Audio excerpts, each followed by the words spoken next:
Halo, saya Dr. Leo. Selamat datang di channel Malpractice Makes Perfect, channel tentang ilmu hitam dunia kedokteran.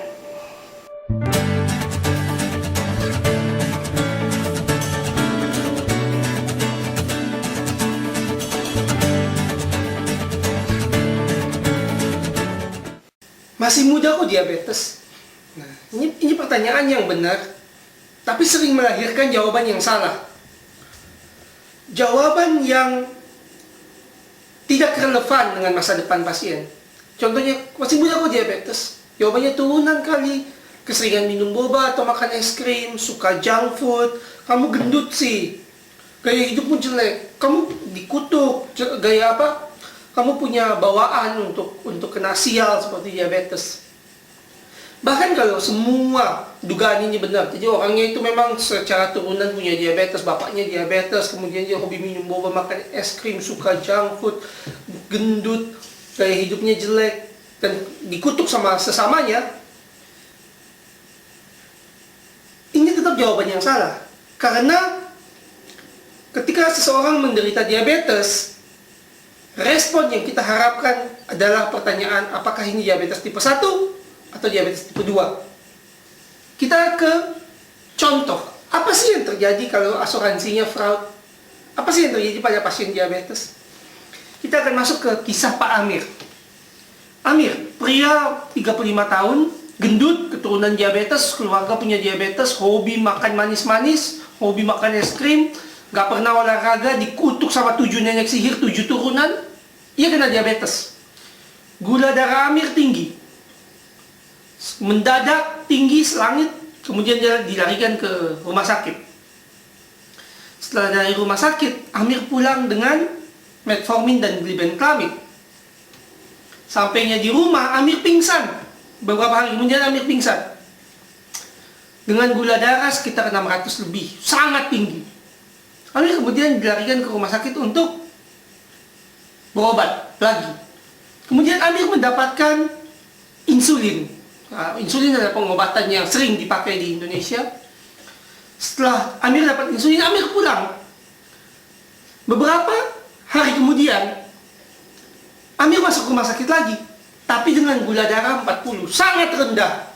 Jadi pertama kali Amir kena diabetes, Amir dikasih obat, Amir pulang gula darah sangat tinggi. Masuk rumah sakit, pulang dikasih obat, malah gula darah sangat rendah. Nah, apa yang dialami Amir ini sebenarnya adalah kelalaian medis. Saya akan menceritakan ke Anda bahwa yang dialami Amir ini sebenarnya nyerempet malpraktek medis. Kenapa? Karena ketika Amir kena diabetes, layanan primer, layanan kesehatannya tidak membedakan apakah Amir kena diabetes tipe 1 atau tipe 2. Akibatnya Amir kena komplikasi berulang-ulang ini. Amir yang adalah sebenarnya kena diabetes tipe 1 yang kekurangan insulin, ketika masuk ke rumah sakit dengan gula darah tinggi, dia malah bukan dikasih insulin, tapi dikasih obat yang tidak efektif terhadap Amir. Apa akibatnya? Ya Amir pulang gula darahnya naik karena salah obat. Kenapa salah obat? Karena ketika Amir masuk sekarat tidak diperiksa tipe 1 atau tipe 2. Diasumsikan tipe 2 karena Amir dewasa. Ini kesalahan fatal. Ketika kita tahu seseorang diabetes, kita perlu tahu ini tipe 1 atau tipe 2 ketika kita pulangkan dari rumah sakit. Atau kita akan memproduksi Amir yang kedua atau ketiga atau keempat atau kelima. Kemudian, karena Amir diabetes tipe 1 dengan gula darah tinggi masuk lagi ke rumah sakit yang kedua kali, Amir diberikan insulin. Amir dilihat, oh gula darahnya tinggi, jadi kasih insulin. Apa yang fatal dari kunjungan kedua ini? Lagi Amir gak diperiksa apakah dia diabetes tipe 1 atau tipe 2. Langsung dia asumsikan gula darahnya Amir tinggi, butuh insulin. Apa yang terjadi? Ketika Amir pulang, tubuh Amir yang diabetes tipe 1 yang tidak bisa memproduksi glukagon juga menjadi-jadi dengan insulin. Insulin menekan gula darah Amir sampai Amir tidak sadarkan diri, gula darahnya terlalu rendah dan mekanisme tubuhnya tidak bisa membangkitkan gula darah. Jadi si Amir bukan mengalami kelalaian medis 1 kali, tapi 2 kali. Dan kisah Amir ini tidak jarang. Kenapa tidak jarang? Karena pemeriksaan diabetes tipe 1 dan tipe 2, yang membedakan diabetes tipe 1 dan tipe 2, biayanya lumayan. Jadi, Amir itu mengalami 2 kali kelalaian medis. 2 kali. Nah, kenapa ini bisa terjadi? Kenapa dia gula darahnya tinggi, salah dikasih obat, dipulangkan, dikasih obatnya salah lagi, dipulangkan lagi.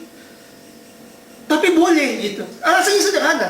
Nyawa Amir tidak semahal yang diperhitungkan oleh asuransi fraud ini. Jadi asuransi fraud ini memberikan paket harga nyawa Amir di bawah kebutuhan Amir untuk diperiksa tipe diabetesnya.